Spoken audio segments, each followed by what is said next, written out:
Modern Animism Radio explores our connection to the plant, animal, mineral, human, and spiritual realms to help you live in divine relationship with all that is. You're listening to Modern Animism Radio. We share ideas on how to bring animism into your day-to-day life. And I'm your host, Laura Giles. Thanks for tuning in. We have a guest today, Dr. Anton Treuer. Dr. Treuer is a Princeton graduate, history professor, author of many books, and an Ojibwa scholar. He's going to share his perspective on why we need to learn our cultural languages and lots of other things. I can't wait to hear what he has to offer. But first, let's give gratitude. Acknowledge and thank the element of earth for the earth itself. As things are freezing and I'm missing putting my feet on the earth, I'm filled with gratitude knowing that it's there beneath us, giving us a home and providing us with food. Acknowledge and thank the element of air for helping us to communicate clearly, be open to receiving the whispers of our ancestors, receiving divine inspiration, and practicing discernment. Acknowledge and thank the element of fire for passion, power, and responsibility. Acknowledge the element of water and thank you for helping us to go with the flow and purify ourselves. Acknowledge and thank our loving, helping ancestors from the human, plant, animal, and mineral kingdoms. I thank you for all the help that we receive that is both seen and unseen. As always, I send gratitude to you, our listeners, and if any of our content inspires you, please consider giving us a review or donating at buymeacoffee.com/Pan Society. We love your comments. They let us know what resonates and what doesn't resonate with you. And if you want to join the conversation, you can always find us on our private Facebook group or find me on Quora. All right. Our guest today is Dr. Anton Treuer. Thanks for being here. Thank you so much for having me. Oh, sure. I'd like to start with a little background on you. So as I said in our brief introduction, you're a Princeton grad. You did your graduate work at the University of Minnesota, and now are a professor at Bemidji State in Languages and Indigenous Studies. You've written a ton of books, including The Cultural Toolbox, which is a new release. You're the editor of the only academic journal in the Ojibwa language. You've sat on many organizational boards and have received more than 40 prestigious awards and fellowships, including ones from the American Philosophical Society, the National Endowment of Humanities for the Humanities, the National Science Foundation and MacArthur Foundation, the Bush Foundation, and the John Simon Guggenheim Foundation. The Bemidji State mission statement is to educate people to live inspired lives, and it seems that you are most certainly an example of that. So would you mind sharing a bit about the road that took you from where it all started to where you are now? Oh, sure. I don't know exactly where to start. Maybe by the time I had finished high school, I think my goal was to get out of town and never come back. I think a lot of high schoolers have that idea. I had grown up both on and near the Leech Lake Reservation, which is one of the Ojibwa reservations in northern Minnesota.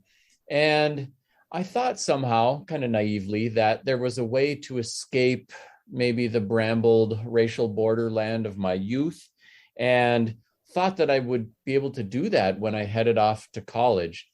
Of course, it was naive because the brambled racial borderland followed me everywhere that I went. And by the time I'd finished college, I probably traumatized my parents by telling them that I was not going to be taking a job or going to graduate school. My plan was to go home and walk the earth, and I wanted to spend time with my language and culture and things like that. They said, well, good luck with that. We're done paying for everything because you have an Ivy League education now. And that's what I did. I ended up connecting with a very old spiritual leader named Archie Mosé. And he was born in 1901. He was about 12, first time he saw a white man. He was in his 30s, the first time that he saw a black man or a car. When I met him, he was in a small and humble but modern home watching WWF SmackDown on a TV and laughing loudly. But when I came in, he shut off the TV and looked at me and he said, "Oh, well, I've been waiting for you." And I remember thinking, well, how could you be waiting for me? You don't even know who I am.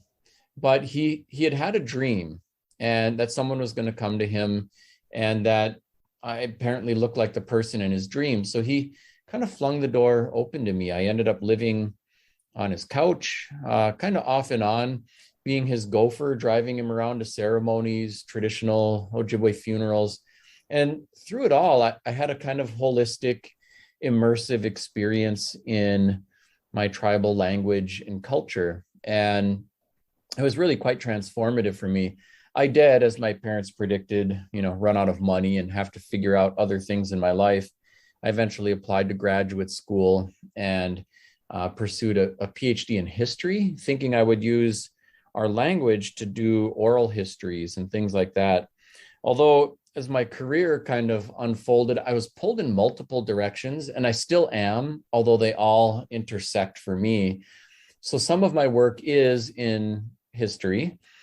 Some is actually with our tribal language. So, I've got 20 books out now, and probably half a dozen are related to the Ojibwe language. So, editor on a couple of dictionaries and been working on a number of literary projects with regard to our language, and then some history books, and some are kind of broad general reader books, everything you wanted to know about Indians but were afraid to ask. My last two, the Language Warriors Manifesto, How to Keep Our Languages Alive No Matter the Odds, is kind of a resource guide and personal narrative about how I and we have collectively been pursuing Indigenous language revitalization. And the very most recent one, the Cultural Toolbox, Traditional Ojibwe Living in the Modern World, is kind of a window into the cultural beliefs and practices of our family. And among the other things that happened when Archie Mose passed away, I was kind of pushed up to do a lot of spiritual leadership in our Native communities. So today I officiate at funerals and life ceremonies, do naming ceremonies for people and things like that. And so I choose to live in my Native community. I'm at the service of our people.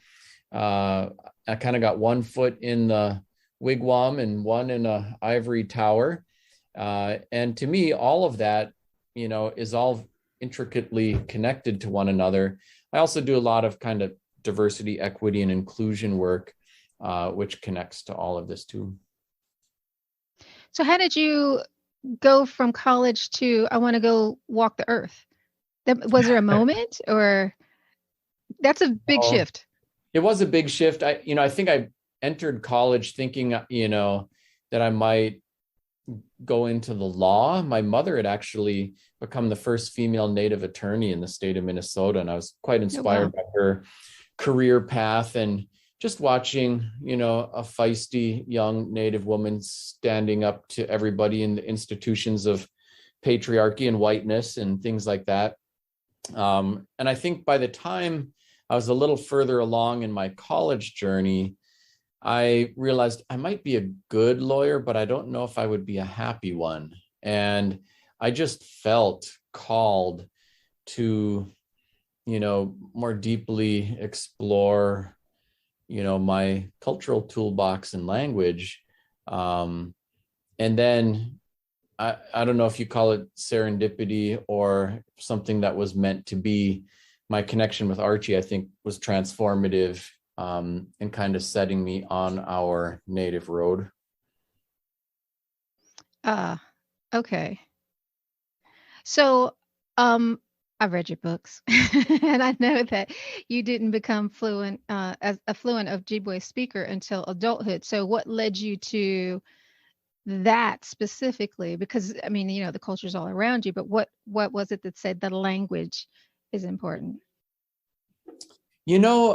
I've always been curious and interested in languages, but I didn't value what even my mother had been trying to teach me and show me through my childhood until I put it behind me. And then I really saw much more of its value. I think, the transition from being, a Native person in a Native community to being like the Indian when I went to college, helped galvanize my understanding of the importance of that cultural toolbox. And my initial outreach to Archie was a curiosity about my ceremony and cultural path. But of course, everything in our ceremonial world is done in our tribal language. And as I, stumbled onto this journey, I just saw how central and important the language was. I fell in love with it. And when you fall in love with something, you're highly motivated to provide whatever it might need. That's the key to being a great parent, is falling in love with your kid. The key to being a cultural practitioner is falling in love with your culture.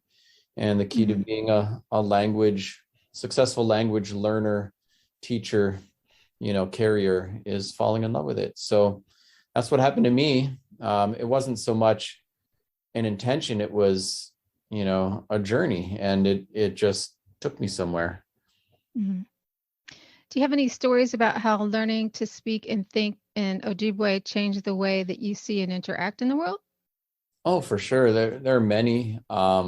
Every language embodies the unique worldview of a people. And as I started to go deeper into the Ojibwe language, I really do think that I saw things differently, and that I still do. Just a couple examples, maybe, about how the lens upon which we look at the world is so deeply influenced by the languages we use. In Ojibwe, one of the things that's really cool about the language is that the roots of words are known to everyday speakers of the language. And so you both have kind of dual meaning. There's, for example, a word, for a TV, and there's the deeper meaning behind it. Mazanate Sijigan, a box that reflects an image through light. So you get this thick description. It also lends itself to plays on words and things like that. But in addition, you get these like deeper, nuanced meanings and understandings. So, for example, our word for an elder, Gichiaya'a, literally means great being. Our word for an elderly woman, Mindemuye, means one who holds things together and describes the role of the family matriarch. And so if you're speaking in Ojibwe, you don't have to say things like respect your elders. It's kind of built right in with any word you could use to talk about them. There are many other things too, like, the words for various animals. There's kind of cultural or, internal indigenous literary reference. Like, we have a story, for example, about this bird that had feathers that were every color of the rainbow. You can kind of think of a toucan or something like that. We live in the Great Lakes and Northern Plains, so they're not an indigenous bird here.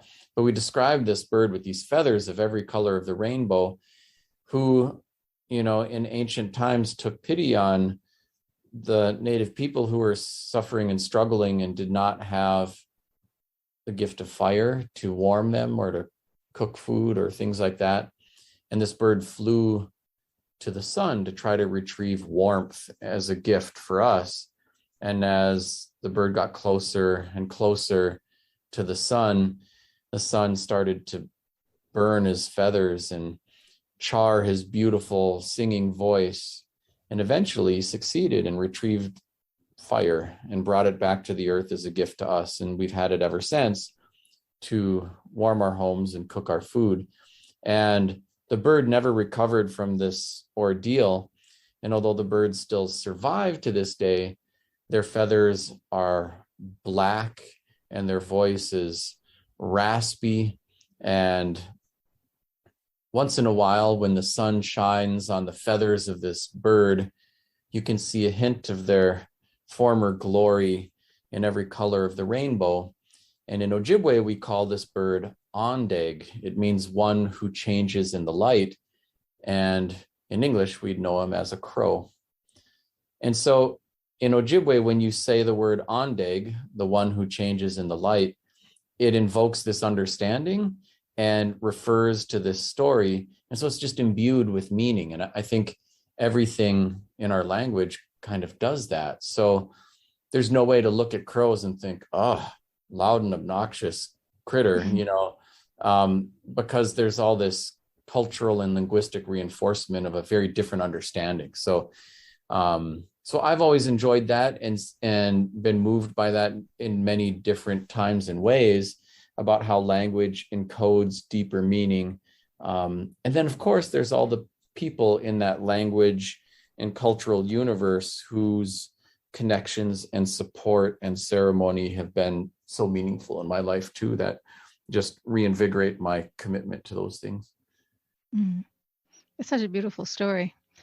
For context and the benefit of those who are unfamiliar with Native American history in the USA, can you give us a little background on how the language was lost or almost lost? Oh, sure. So first of all, right now, across the world, there are almost 7,000 languages still spoken. But of those 7,000 languages, about 2,500 are spoken by a tiny handful of speakers, like 10. And the future of those languages is in grave danger. There are really only 100 languages actively and widely taught at colleges and universities. And so, while I think a lot of people are aware that climate change poses unique threats to the existence of whole species of animals and the ecosystems that they're intertwined in, there's less awareness that we also have an existential threat to whole bodies of human knowledge and ways of knowing as they are embedded in especially many indigenous languages and cultures. The reasons for this are complex, but it has a lot to do with colonization.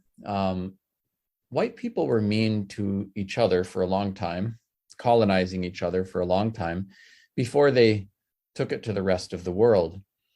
Through that process, Europeans obliterated many of their own indigenous, earth-based worldviews and cultural practices, and communal ways of structuring societies and things like that. But when Britain, France, Spain, Russia, descended upon different parts of what's now America, they came with colonization as the operating framework. And colonization is taking one language, culture, religion, and using it to supplant all others. So the, extraction of natural resources, the supplanting of indigenous populations to make room for new colonial populations, all of this also was intertwined with missionary movements and efforts to colonize and eradicate indigenous languages and cultures. So I think some of the chapters may be better known to Americans than others, but the United States government, for example, made it policy to take Native children away from their families, send them to residential boarding schools, and administer harsh physical punishments if they spoke an indigenous language. Well, those kids learned English very quickly. And after being in residential boarding schools from age 6 to age 18, many could not speak the same language as their parents, and had a high degree of assimilation and acculturation through no choice of their own. There were many other efforts to assimilate Native people. There was a policy called relocation just in the 1950s that provided one-way transportation for Native people to urban areas, and help with the first month's rent. And that changed the demography of the Native population. Today, over half of the enrolled tribal citizens live off reservations in urban areas. And so being part of a larger English-speaking world also impacted language and culture retention.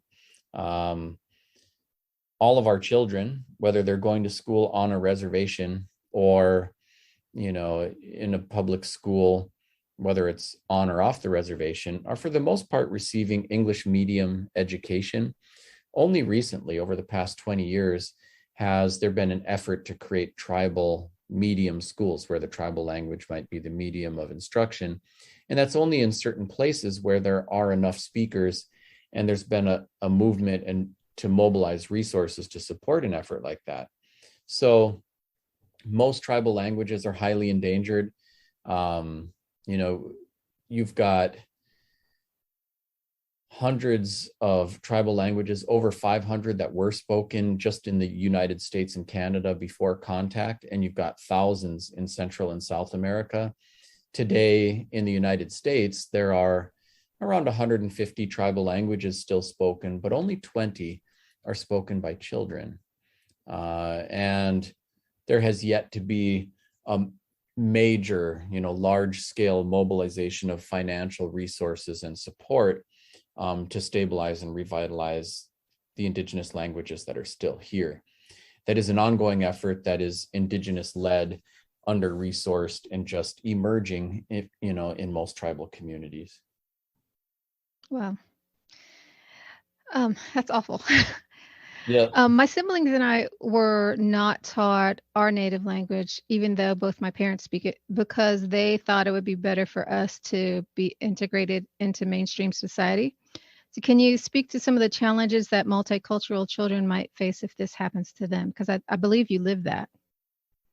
Yes, I think the impulse for any parent is to equip their children for a long, healthy, happy life. And because so much of, especially the grandparent generation and some of the parent generation suffered, whether they were brought to residential boarding schools or maybe outed, marginalized, mistreated because they were language carriers and cultural carriers. Many thought mistakenly that if they protected their children from being language carriers, it would protect them from that kind of mistreatment. And it did not protect everyone from mistreatment. Racial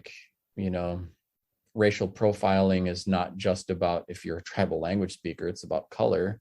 It's about systemic inequity, disadvantage, and the fact that Indigenous people have a life expectancy that is much lower than that of the general population is part of that. And right when, America finally quits demonizing that to the extent that they did and persecuting it the way that they did, the attitudinal adjustments have come with a little bit of lag time. So I think for some families that really added to the experience of, disconnection with the intergenerational transmission of tribal languages. Also, this is also just part of human nature, and a lot of people don't realize this with how people learn languages, but the biggest predictor and shaper of the language or languages that a child will know is not the language of their parents. It's actually the language of their peers. And as a result, this happens with immigrant populations all the time. The parents arrive and they are monolingual speakers of whatever the heritage language is. They put their kids into an American school where they are taught in English and the peer language is English. And so that kid will code switch pretty well. They will be able to speak the heritage language with their parents at home and English with their peers. And then when that kid grows up and becomes a parent, usually the language gets lost with the next generation, where the peer language is English and the home language can switch back and forth more seamlessly. And that's the most common pattern with immigrants. Some successfully hold on to their heritage languages with extra effort. Some can create heritage language communities that support that, but most struggle to retain the language on the third generation. And that also happened with Indigenous families as our children were sent to schools where the peer language was English. It shaped the everyday language usage of the kids, even if the parents were trying to teach the language to their kids. And especially if they worried about doing it, resisted doing it, or struggled to do it for any number of reasons. Parents being busy working all the time, single parent households, a household where one of the parents speaks the tribal language and the other one doesn't. All of those things would provide extra barriers where it would just be natural for English to be the language of the home. Well, do you think there has to be a choice between fitting in, having economic and political power, and maintaining your spiritual and cultural heritage in America? No, we do not have to make that choice. I think we get that message a lot, including internally within our Native communities, and I think it's a unfortunate and misguided message. I would say we do not live in two worlds, which I hear a lot of Native people say. It's one world that has many languages and many cultures. And a lot of us, myself included, have code switched to find jobs and economic opportunity and social acceptance. But we don't have to do that. We don't have to do that. I think we can be successful in all the definitions of success while embracing our tribal culture, language, history, and community. It's something that I pay a lot of attention to with how I live my life and how I raise my children. And I don't see any reason for us to sacrifice our culture, our belief systems, our ways of doing things, our connection to our communities in order to make it out there. I have had success in what many would call like the white world. I have a PhD, I've published 20 books, I've had lots of career success, but I choose to live in my Native community for many reasons. And we actively embrace our cultural toolbox with my children. So they all know the science and also the art of how to get food out of a tree when we tap maple trees and make maple syrup and sugar. And to me, that translates into their self-esteem and self-confidence. They just walk around and think, I know how to do something. A lot of times outside of our community, people might say, why do you spend so many hours doing that activity? It doesn't have immediate financial benefit. It's not like they're all going to be maple syrup harvesters, as their career in life. And first of all, they don't know that. And some people are millionaires doing maple syrup harvesting. But more importantly, it doesn't have to have financial value to have value. And the fact that they have positive self-esteem and confidence translates into their success in academics and sports and, human interactions and other things. So, and very much I feel the same way about other things in our cultural toolbox. Like one of our ceremonies, when someone has their first successful hunt, they harvest a deer or something like that. We have a ceremony and there's a prayer and a blessing, after the harvest and the, food is cooked and prepared and things like that. And instead of just eating, we will ritually feed the successful hunter. So we will take a spoon of food and offer it to the successful hunter, who's usually a teenager or teeny bopper when this is going on. And we'll say their native name. So if their name happens to be Benesi, meaning Thunderbird, we'll say Benesi and hold a spoon of the food up to them.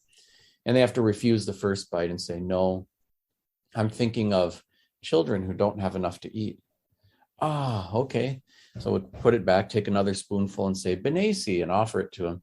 And he has to refuse again and say, no, I'm thinking of my elders who can't get out into the woods to hunt for themselves. Okay. And we'll return the food, take another spoonful, Benesi. And the hunter will refuse again and say, no, I'm thinking of my family, my community, the people who came here today to support me.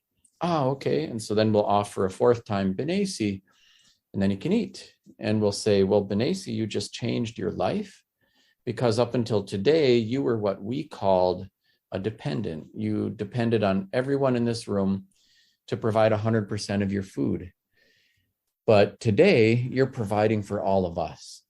And that's what it means to be an adult.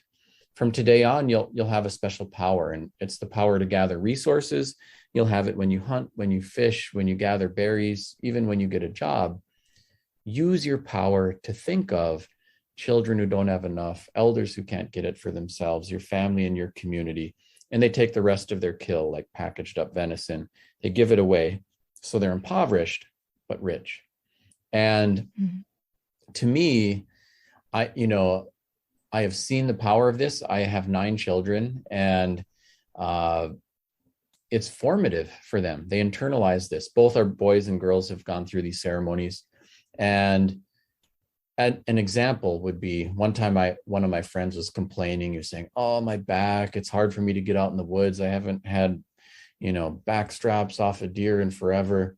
And my 16-year-old son was listening and didn't say anything, but he went out in the woods and harvested a deer and tanned the hide. And he went over to my friend's house and filled up his freezer and gave him a deer hide.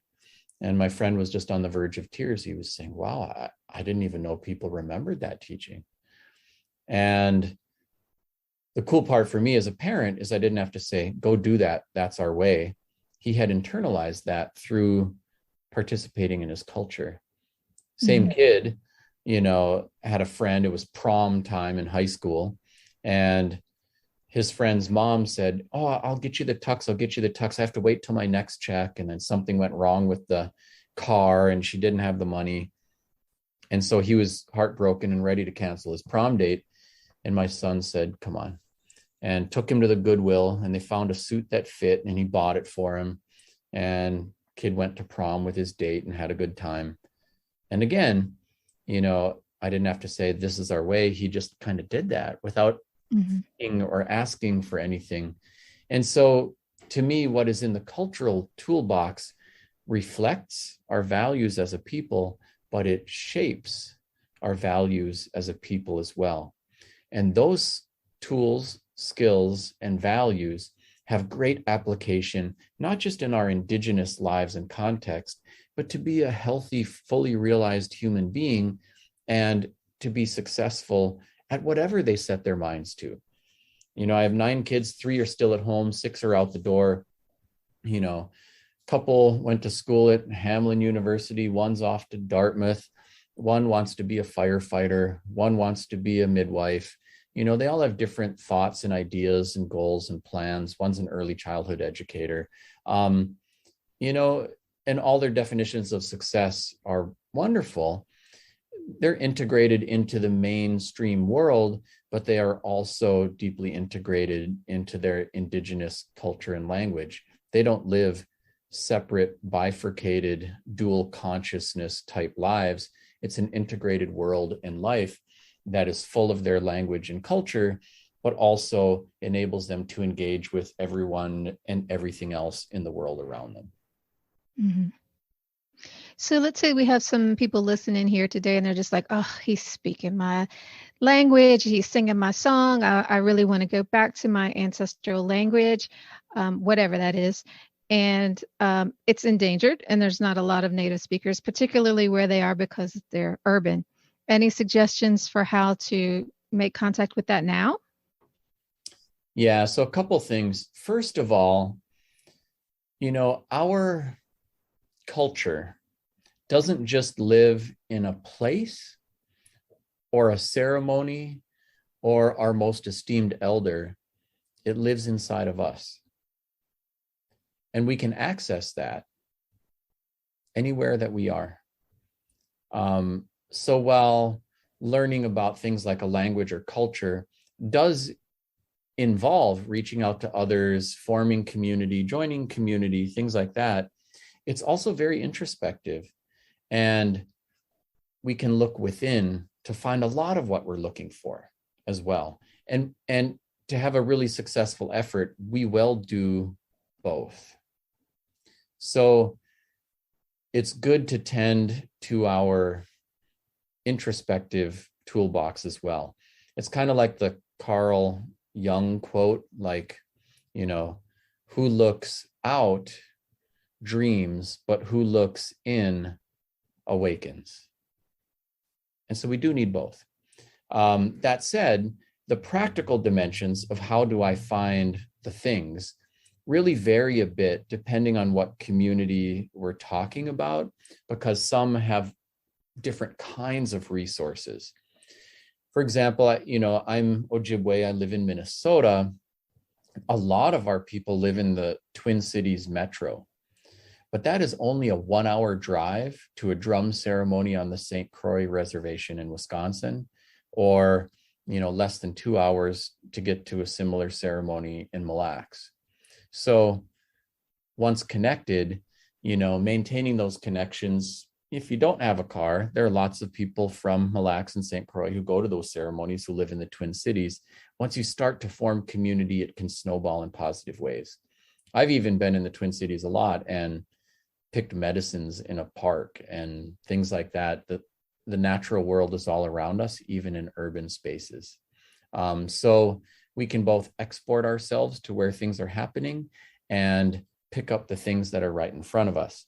In addition to that, for some tribes like mine, there's a lot of work that is taking advantage of modern technology. So in January this year, we released the first year of Rosetta Stone for Ojibwe. That'll push to an app on your phone, and you can access it anywhere where you have access to, a smartphone.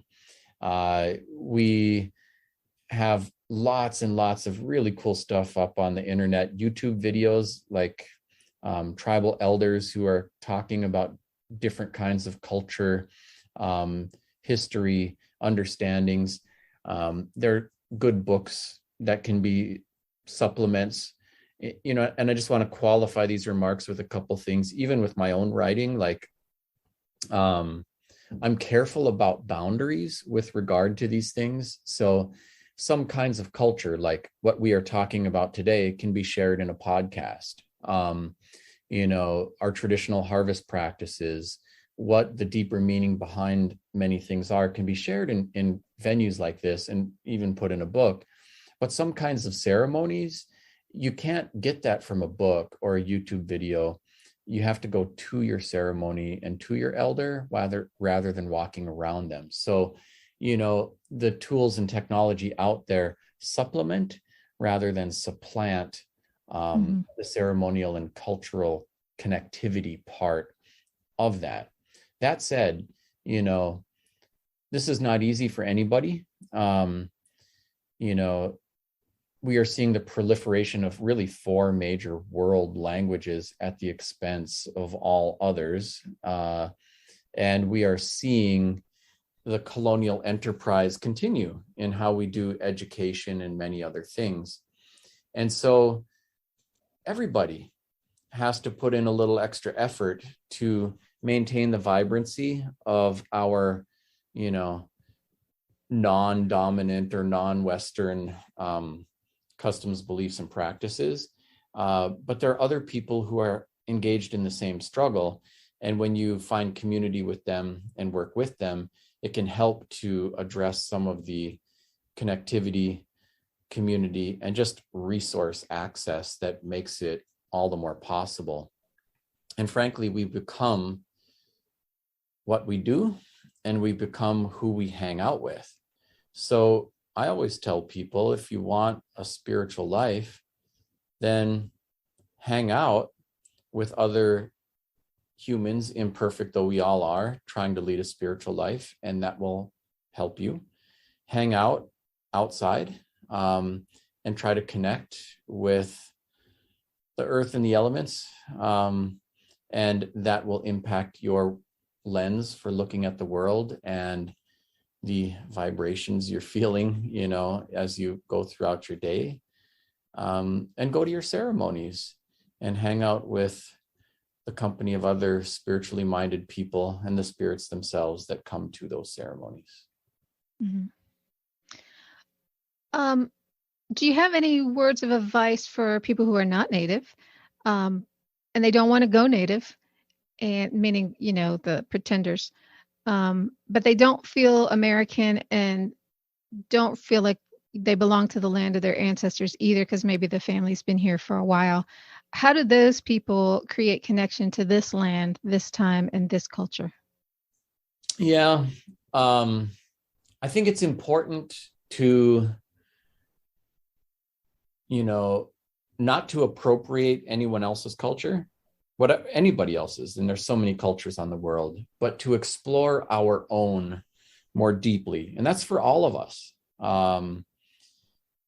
I realize that, I don't know, like I live in northern Minnesota. There are lots of white folk around here, and most of them are of German, Norwegian, Swedish, and Finnish heritage. And they've been living here for 5 generations. And they do not speak German, Norwegian, Swedish, or Finnish. And even, German, Norwegian, Swedish, and Finnish cultures had been dealing with, forcible conversions to Christianity for 1,500 years. And their kind of earth-based worldviews and religions and so forth were pretty well obliterated even before their ancestors came here, and might feel like there are things missing. There are connections that they want to have, and don't know how to go about doing that. So rather than, playing Indian or really anything else, I do think that there is a way to try to regrow and reconnect those roots with their own practice. So I know some who have had a sojourn back to their country of origin, some who've even found extended family members over there and found a kind of cathartic relief and reconnection that was emotionally helpful to them and helped engineer a spiritual awakening. Even spending time in those places was powerful for them. I think there are a lot of ways to recultivate cultural connection, and spiritual connection. And also, I believe that like every square inch of this planet is sacred space, and that there is a spiritual energy within all of it. And even me, well, I'm actually multiracial, but and I travel a lot. And when I go to a different country that is not my country of origin in my family tree or anything like that, I still have a spiritual appreciation of that space and want to respect it, learn about it, connect with it without pretending, like I was in Japan and one of my college roommates was Japanese and lived there and was showing me all around. And we went to Kyoto and he was showing me Shinto shrines and things like that. Some had meditative landscapes where you'd sit there, meditate, and your depth perception would shift and change and it looked like things were moving. It was really cool. And I went there and I had a, feeling of affinity and appreciation and connection, but I don't consider myself Shinto and didn't think that I was going to be playing that culture. I was mindful of the boundaries that were there and the ones that I had around my own culture as I appreciated and connected without claiming ownership of or playing at someone else's culture. And that's kind of how I'd advise non-native people to, yes, tend to your own spiritual awakening, but do so without appropriating anyone else's culture. So for people who are aware of how brutal the history here in the U.S. has been and recognize that the pain of that is real, any suggestions on how all sides can heal together and move forward? Yeah, I think there are 2 dimensions to this. So one is, each of us in our quests for individual healing from our experienced contemporary traumas, also our historical traumas. And then the other dimension is reconciling between groups that have traumatized one another or been traumatized by someone, the historical injustices. And all of those things are important.